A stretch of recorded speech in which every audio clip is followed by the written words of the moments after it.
Well, thank you everybody for coming. My name is Nicole Bach. I'm the adult specialist at the Booter branch of the St. Louis Public Library.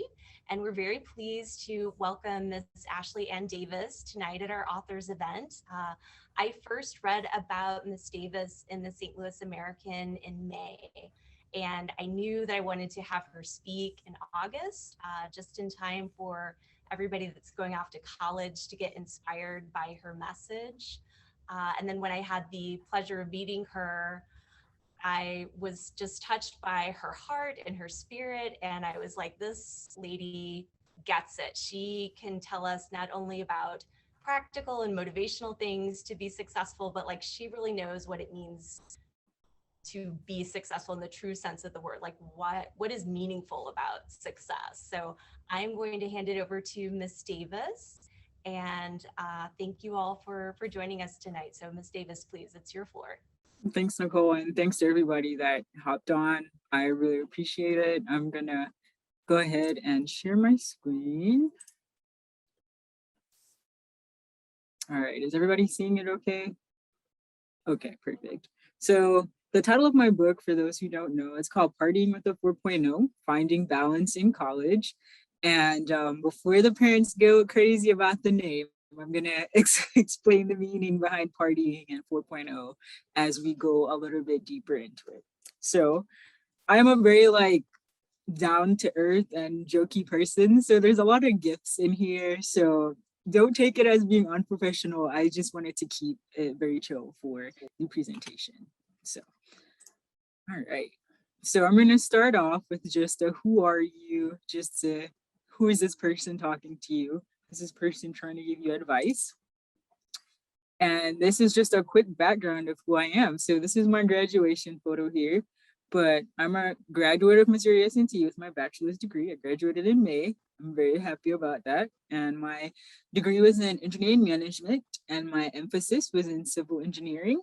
What I forgot to add is that I do start grad school in like a week at Missouri S&T, continuing with engineering management, and I start my PhD program in a week.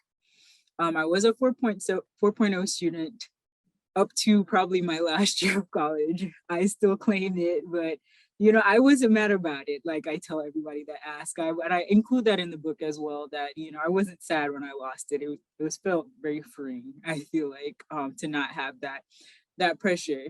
And these are just some things that I love doing outside of school. I enjoy swimming, I enjoy working out, traveling, hiking. I'm very outdoorsy. I'm always reading.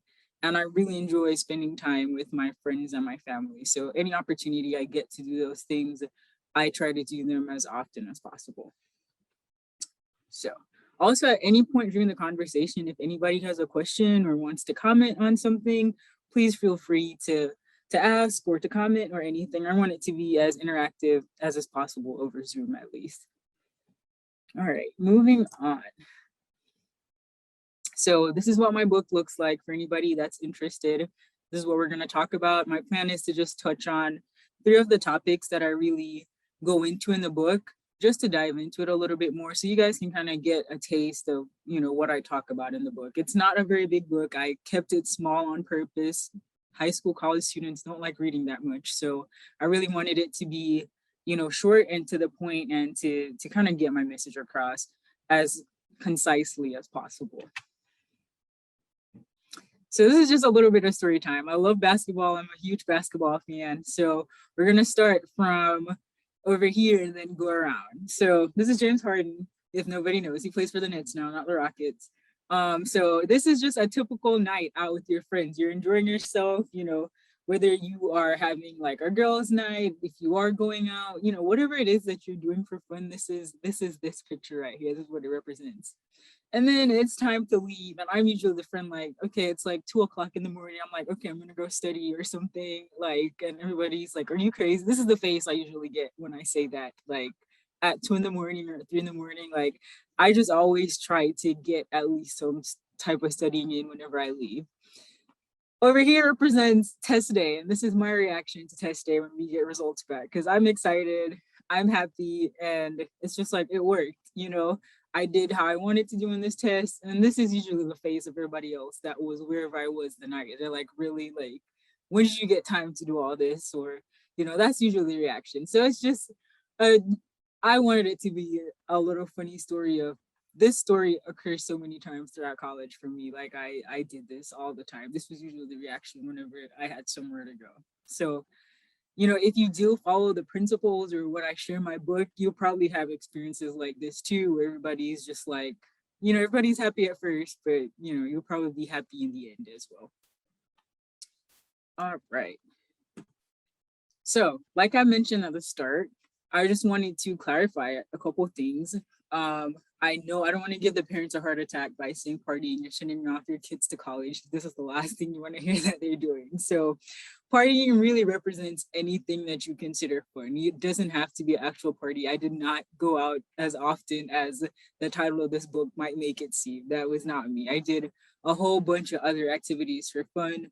My friend George that's on here, we always went, hiking or for walks and stuff. It's really anything that you find to be enjoyable, and that's different for everybody, but it's anything outside of school that it's like, this is my de-stressor, this is something I just enjoy for the, I don't have any expectations other than to have fun with this. So that's what partying represents. And then on 4.0, I understand that not everybody wants a 4.0, not everybody needs a 4.0. So that is just your standard of excellence. Like, what is the goal that you want to achieve that this 4.0 represents? Like, not everybody wants to be a 4.0 student, or nobody wants to deal with the pressure of being a 4.0 student sometime. But if that is something that you want to do, that's good. For example, if you're a basketball player and your goals are centered around, being the best basketball player that you can be, your 4.0 is going to be different. It's not going to be a 4.0 at all. It could be points per game, or, it just depends on whatever it is that you're doing that you really want to be great at. And then I also want to emphasize that balance. A lot of times when people hear balance, they think that it's 50-50, but that's really not the case. And I emphasize that quite a lot in the book, because a lot of the times my balance was looking more like 80-20 or 70-30. It's not going to be 50-50 with going out and doing something fun versus your academics. It's definitely going to be, it's constantly changing. So it would be unfair of me to tell you that it's going to be a 50-50 balance, that you're always going to have time to do something fun. It changes and it varies. So I'd say probably 70-30 would be a little bit different. So just to keep that in mind, that it's not always going to be 50-50. All right. Do you have any questions or anything before I move forward? Nope. All right.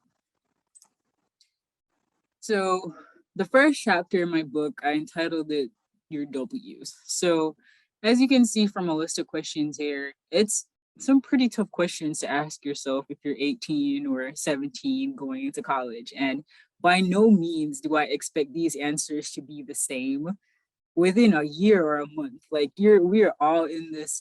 I remember starting high school, you feel like you get thrown into adulthood. Like, it's like, okay, where did this come from? It's a really big transition phase from being more dependent on your parents to kind of being expected to figure a lot of stuff out on your own. So by all means, just don't expect that you're going to have the answers to these questions, but they help. And full expectancy, your answers are probably going to change. If you're anything like me, this changed probably every 6 months. I had a different answer to these questions. So big ones like, who am I? Or, why am I doing this? Why did I pick the major that I picked? Why did I pick the school?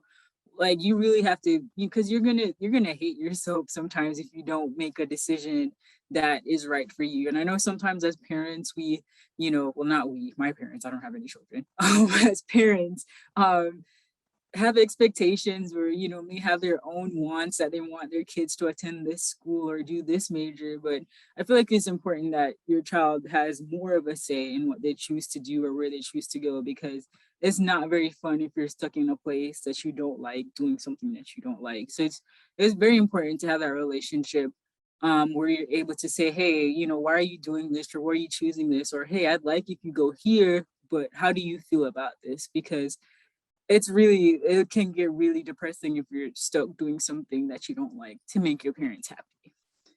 I think the biggest question on this list is, what life are you trying to create? I think it's very important to kind of know long term, like, what do I want my life to look like, and how does college, how does this major, how does what I'm doing right now play into this big picture of what I want my life to look like? What are the things I want to enjoy? And if you can figure out what you want your life to look like, it's so much easier to figure out what you're going to need to do to get you to that point. So I feel like that's the most important question. And as you can see here, I think a bigger question than what you do like to do is figuring out what you don't like to do. I like approaching a lot of problems like that instead of thinking about the things that I like, because the list can get really long. I like just doing process of elimination. Like I definitely don't want to do this and I definitely don't want to do that. So I feel like that's a great place to start too. You know, what are my talents? What are you good at? Where do you see yourself in the next couple of years? You know, when do you want to accomplish a lot of the things that you want to do? And answering a lot of these questions, even though you may not know all the answers, they give you a sense of direction, you know, as to what path to take and where to go and how much time to dedicate to one thing versus the other. So that's going to help you with your balance equation as well. All right. Here we go. So this right here is a big one in the book. It's Embracing Failure. And for somebody that went from doing really well all the time in high school or elementary, you get really comfortable whenever, you know, you fail your first test or you get your first low grade or things aren't going as you're planned. But I know for a lot of students, especially at the school that I went to, they're all coming from a place of being the best in the high schools that they attended. So it's almost a culture shock freshman year when it's like, oh my God, I failed my first test ever. You'll hear that quite a bit, you know? So it's really important to know that things aren't going to always go the way that they used to or the way that you expect. You're probably going to fail here and there a couple times. So just being prepared to be like, hey, it's okay. You know, you don't want to stay in this place, but you're going to be okay if you fail one test or if something doesn't go the way you want to. I like graphs and curves, and I feel like for a lot of us, we see this curve a lot in class where you start something and you know you expect that it starts slow and then there's this the steady increase and then you get it. You know, I feel like a lot of people expect growth in anything that they do to kind of look like that. But what it really looks like, and that you realize, is that it looks a little bit more like this, where it's up and down. And even though you get to where you want to in the end, it's a lot more messy in the middle than people will have you think. It's not just, oh, I learn and then I get it right away.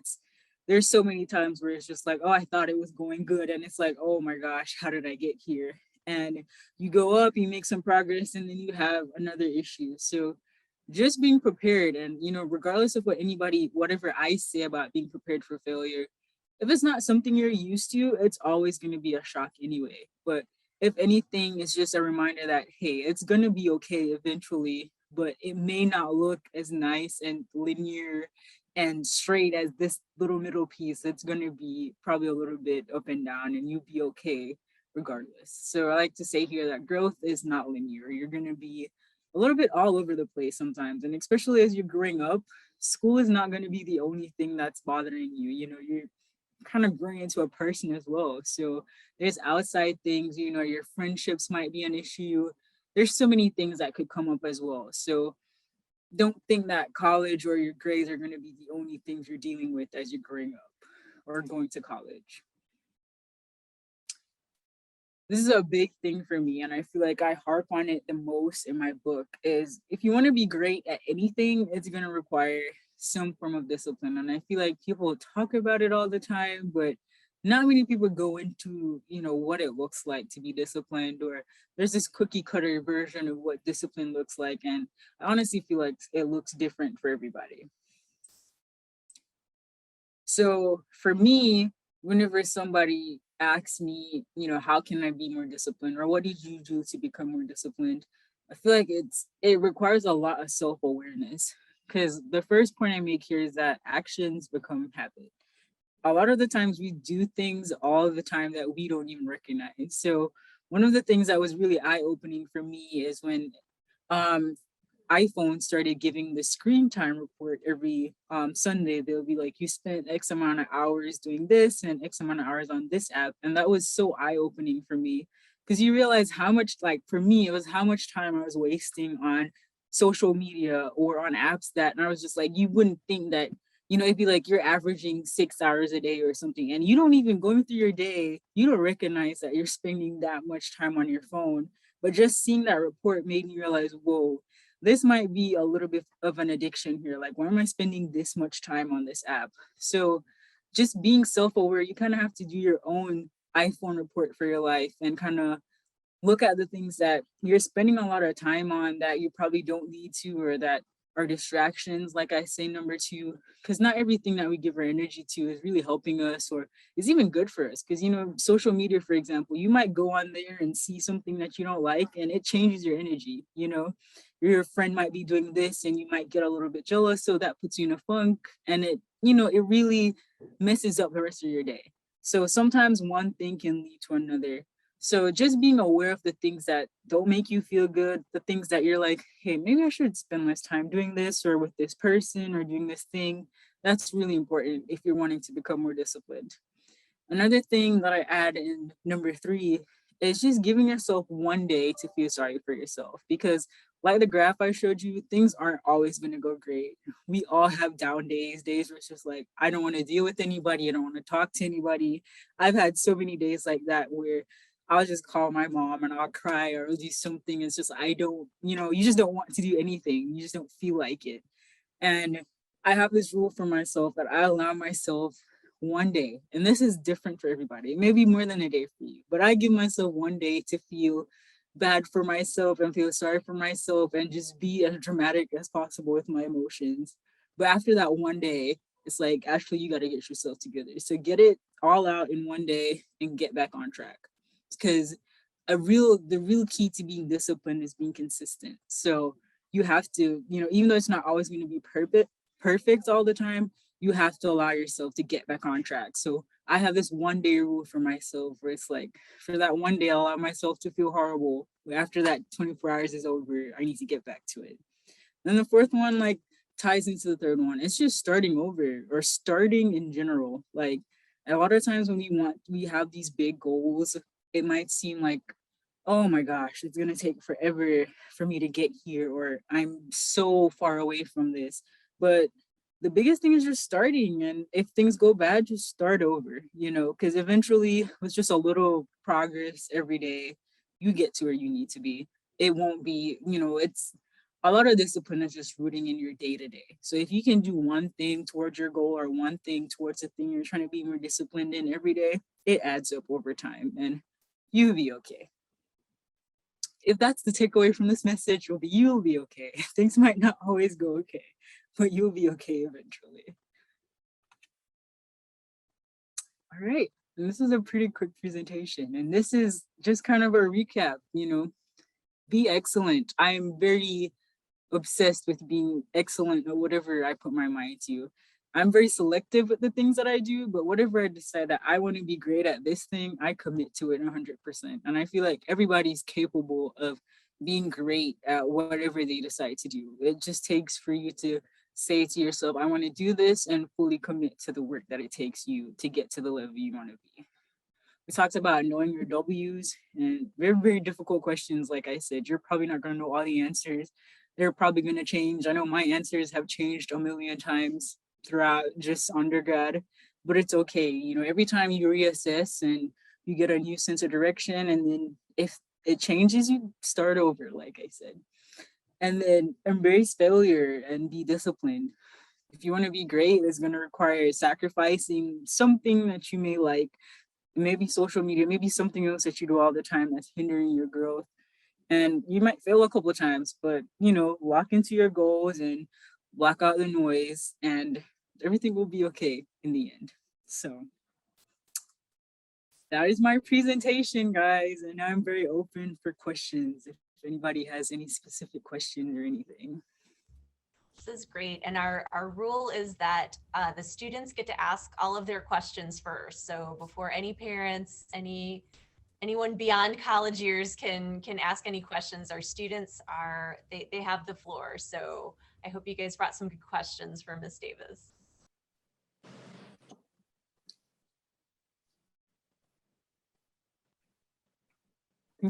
I think Betsy has her hand raised. think you can go ahead. Does anybody else have questions?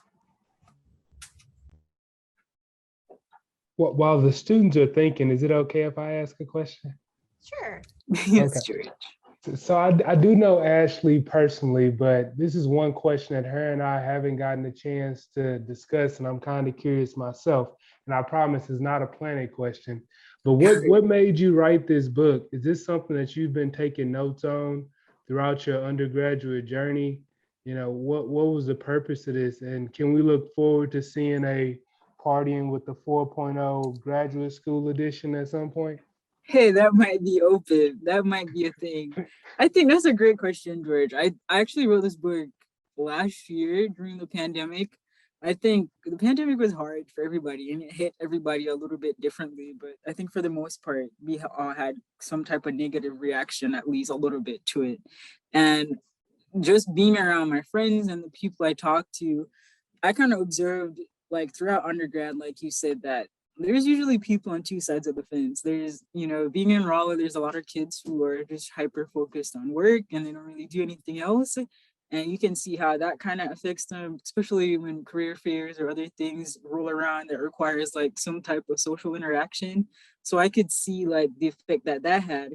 But then I also knew a lot of people that, were going out all the time and they're super unbalanced in the partying side of things and not doing enough. There's a lot of people that get stuck in Rala for a long time because they're just not prioritizing their work too much. So I thought to myself, I felt like I was doing a pretty good job of still being seen at social events, but still doing pretty good in classes. And I had the time because it was COVID. So I just thought, let me just put it on paper and it might help a lot of other people because I know there's definitely times throughout undergrad where I felt stressed out, and it was because I was either focusing on my studies a little bit too much and I needed to take a step back. So I can only imagine like other students feeling like that and feeling overwhelmed because it's just out of balance in some way. Did I answer that, George? Absolutely. Thank you. I appreciate it. That's good stuff. You're welcome. Ivy, have you thought of a question? Yeah, I was just wondering, like, how did the discipline change from high school to college? That's a good question. Yeah, that's definitely a big one. I feel like I was way less disciplined in high school because I feel like, especially if you're like the smart kid, you get away with coasting a little bit in high school. You don't really have to put too much effort in to still do well. Once you figure out what works for you in high school, it's just like, I don't really have to do too much work. But let me tell you, Rala was a wide, rude awakening when I got there. I feel like freshman year kind of hit everybody. Like I mentioned in the presentation, a lot of the kids the students, I should say, that I were around, they were the best at their high school. So they're used to kind of doing the bare minimum and still being great because they're just, that smart. But then you realize when you come to college, at least my school, you're not really necessarily being tested on your smartness all the time. It's your methodology and not slacking on homework. And there's other components that come into it that you being the smartest probably isn't going to help you. And you're learning, unless you're like Einstein or something, you're probably going to be learning stuff that you weren't being taught in high school. So it's completely new. The workload is a lot heavier. So that's something that you have to keep in mind. You're not going to have as much free time as high school because teachers expect so much work out of you. I remember when I went to orientation at Missouri S&T, they told us for every credit hour of class, you're expected to spend like 3 hours outside of class working on that. So if you had a 3 credit hour class, it's like you're expected to spend 9 hours outside of class working on it. So imagine having 17 or 15 credit hours your freshman year. It adds up pretty quickly. And I remember thinking to myself sometimes like, when do they expect me to do all these things? It gets to that point where it's like, I only have this much time during the week or during my day. But all these teachers are going to expect you to dedicate a certain amount of time to their class. So it gets really difficult. So your discipline has to change because you can't really slack off as much as you did in high school. At least for me, I felt like I had, I could come home and study for an hour or something and be good, still go great on my test. In college, you study for 4 hours and still fail. It just depends. Some classes are just hard, some teachers are hard. So you're just really gonna have to adjust. It's just you don't have as much time. I think that's the biggest thing. between high school and college, there's going to be a lot more requests on your time, especially your freshman year when you're just transitioning into it and you haven't quite figured it out yet. It's going to be a lot different from high school.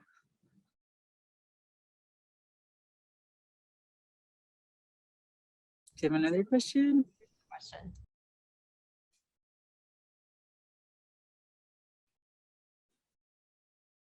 I think you could go ahead, Betsy. I know you had your hand raised before, so. Well, I was just doing clapping actually, but. Oh, okay. My bad. Wrong well, emoji. I would just say, what has been your goal of sharing your message? How do you plan to share your message with more young people? Yeah, I think the biggest thing, or what makes me happiest, is not even the paper, not even doing better on paper. It's when somebody says to me, actually I feel a lot better, now that I've read your book. I don't feel as stressed out or feel like I'm in a little bit more control. I'm not letting college happen to me. I'm kind of taking control over it. And I think the most rewarding thing for me is just hearing this really helped. And I feel a lot better going into it. I feel more prepared going into it. I feel like I can really do this and not have to sacrifice too much of one side of myself in order to do this. So I think that is the most gratifying part to me. Of course, I'm always happy when people are saying my grades went up and I feel like I'm being more social. That is really fulfilling too. But one of my main, like Nicole mentioned, one of my markers for success is just feeling good. That is one of my personal markers for success. And college shouldn't just be depression. I feel like there's a lot of students when they talk about college, it's like, it's terrible out here. And I just did not want that to be my narrative as well. So just hearing somebody else say, hey, I feel better about it. I feel better going into this. That is very rewarding to me. And that's the main message I want to spread. It's just, please don't kill yourself over school. Ashley, can you give us an example of some of your W's that changed for you during college? Yeah. So one of the big things that changed for me is what I don't like to do. So when I originally came into college, I was a civil engineering dual major with architectural engineering. And I stepped foot into my first architectural engineering class and I said, no, this is not it. I do not like this. What I expected coming in or what I expected to do, it was not at all what I was doing there. So immediately I was like, okay, we're gonna stick to just civil engineering. I do not like architectural engineering at all. This is not what I thought I'd like it, and I don't like it at all. So drop that. And then around my sophomore year, I had an internship after my freshman year, and it was heavily civil engineering focused. And then I realized I don't really like this too much either, and it's like, that is such one of those things in college where I was like, if you're going to change your major, change it fast. Don't change it in the middle or wait till the end, because you can really extend your time. So I was already like towards the end of my sophomore year. And I remember like freaking out because I've taken so many civil engineering classes, but I'm really not going to be happy in a career because I don't really like the actual work when I did it for my internship. So I switched to engineering management. And for a lot of people, they're probably like, you're crazy. Like, you switched majors twice. But I realized I just didn't like the other ones. And I thought I'd like them coming in, which is why it's good to just experience a job or experience the classes. Because a lot of times we have this idea of our majors, what they're going to be like, and they don't end up being like that. So one of the things that changed for me a lot as I grew older was deciding the things that I don't like and that I don't want to do. Another example is freshman year, I feel like I did everything. I was involved in every activity and I was trying to do Miss Do It All. That's what I was trying to be. And I got so burnt out. And so sophomore year, I had to sit down and I had to just cross things. I was like, I don't like this. I don't want to keep doing this. I don't care if it looks good on my resume. So I really just went through and got rid of the things that I did not like doing anymore. And I could give more energy to the things I did like and commit more to it because I wasn't stressing over trying to do 20 million things instead of just 5 things. Were your Yeah, parents supportive of you when you changed your majors? Yes, that's been one of my big blessings. My parents are very much, they trust me that I'll make decisions that, aren't going to jeopardize my future, or, I think we've been able to develop that trust as I've grown older. So they've been very supportive. I'll usually sit down, and before I make any major decisions, I really like to write things out, and I usually have good reasonings. And I always would, my mom will ask me like, well, why do you feel that way? Or did something happen? So we'll talk through it and talk about it. And my mom, is her biggest thing for me is for me to just enjoy my life. She always reminds me that, hey, if you don't like something, you don't have to do it. So it's really nice having parents like that, that one, trust me and trust the decisions I make, but also she's just really concerned about making sure that I'm happy and healthy at the end of the day more than anything else. I have a question, Ashley. Okay. So how did you find your journey in terms of friendships? Because like I can remember being in university and just feeling like if I was the one who said, no, I can't go out tonight, I have to study, I have so much work to do. How do you balance that with building good friendships? Because that's so much of what college is about, I feel like. I totally agree. And that is such a great question, because half the friends that I had my freshman year, I don't talk to them anymore, and that's one of the things I try to tell people. Like we have something in Raleigh called O Week, and when the high school I came from, there weren't many students coming from that high school to that school, so I really didn't know anybody there. So I needed to meet new people. So being split into O Week groups, I became fast friends with a lot of the people that were in that group. But the longer you stay, you realize a lot of people have different interests, and some people are in frat houses, and some people will want to study all the time, and you start dropping people as you go, because you figure out where you fit a little bit more. They're figuring out where they fit, and sometimes it doesn't really align. So I know for my friends that I did keep, or that did stay with me throughout, were people that had the same mindset as me. I could easily say to them, I have this test, and we try to do everything and study. Like whenever we knew we were going somewhere, we made sure we dedicated time for study beforehand. So it was, if you have friends or people that kind of have the same mentality as you, it's not as difficult. Of course, there were times when, like in the story I told her, they get annoyed because they're like, really, Ashley, I want to stay out longer, or I want to do this. And not everybody's going to be happy with that. And I feel like my friends that did stick around, even though they were annoyed in the moment, sometimes it's not like they stopped talking to me. They were aware of why I was making decisions that I did. But it's just understanding too, not everybody's going to stick around with you throughout college. And especially as you figure yourself out a little bit more, it starts narrowing down to the people that really understand why you do the things you do, and it gets less difficult. And so how do you feel like, I feel like mental health and well-being is so important for college students right now, particularly. And so how do you feel like you were able to keep that a priority while still maintaining, really good grades and things like that? Because you were in a competitive environment. Mm-hmm. That is a great question. I feel like for me, I was almost forced to prioritize my mental health, because what started happening, which is something, anxiety was never something that I struggled with before college. And then I came to college, and it got so bad at one point that I was like physically shaking. Like I was just really anxious to that point. And I feel like once that happened, I was like, okay, like this is not okay. I don't need to be in this state of distress.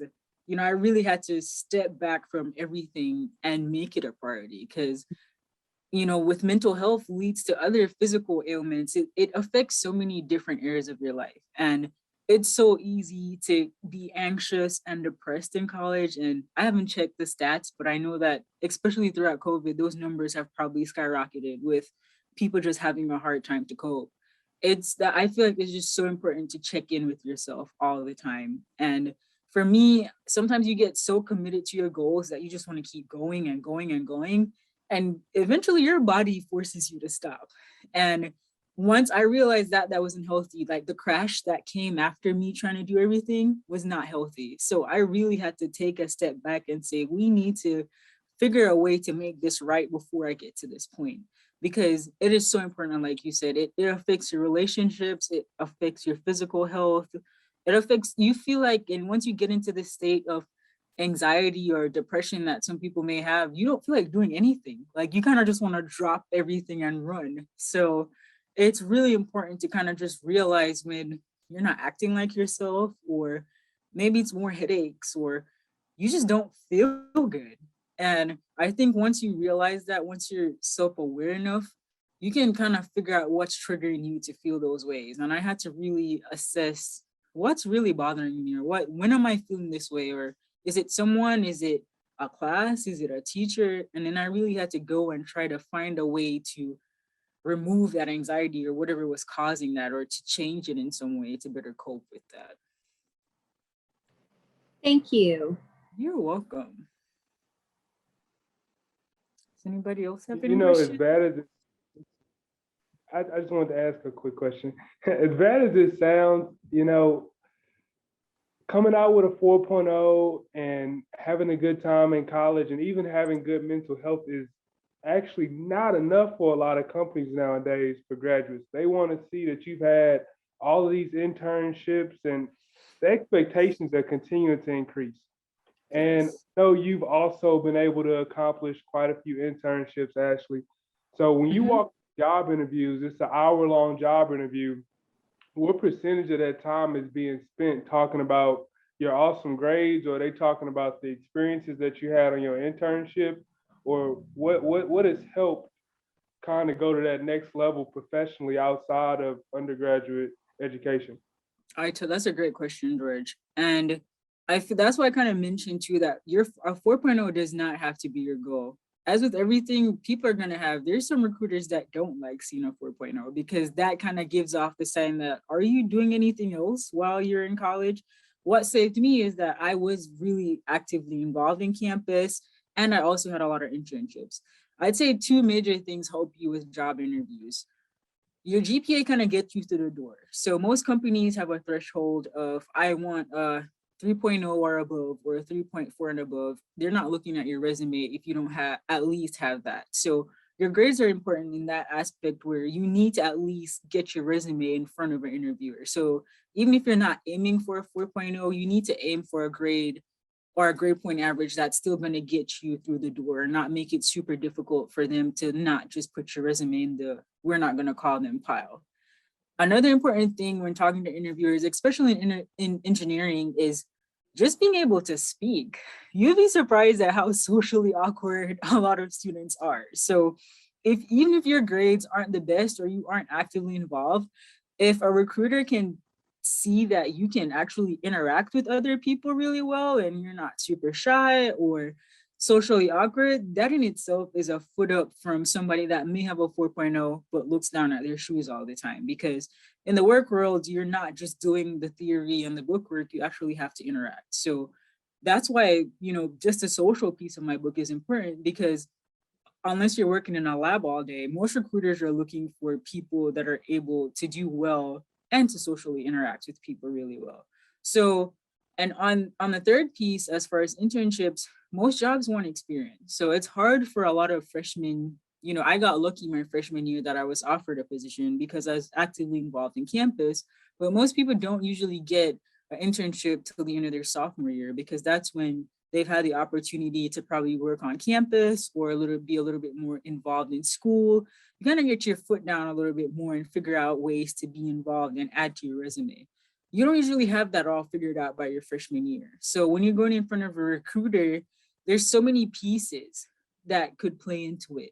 But I think the biggest part for me, apart from just, you know, having that minimum grade to get your foot in the door, is just being able to speak well, to actually research the company and know what they're looking for. And sometimes deciding what companies you don't want to work for, because sometimes you may look into a company and say, even I'm not even going to go talk to them because their culture is not what I want to be a part of.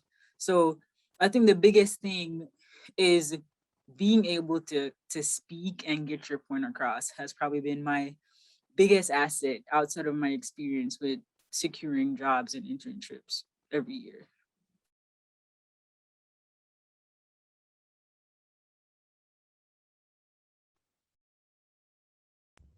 Ivy, did you have any more questions for Ashley?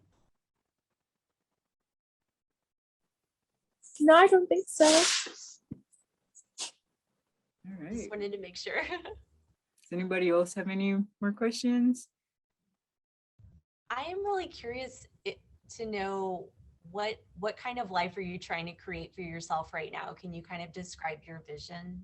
Yeah. I think for me right now is peace and freedom are probably the two biggest proponents for the life I'm trying to create. Is just, I love traveling and I like just being able to get up and go. So finding a job or creating a career that allows me to do that, allows me to not be in one place at a time, to not be tied to a strict schedule to where I have to, be at my desk from 9 to 5. That is a major goal of mine. And just really being able to do the things that bring me peace in some type of way. I mean, that involves going outside, spending time with my family.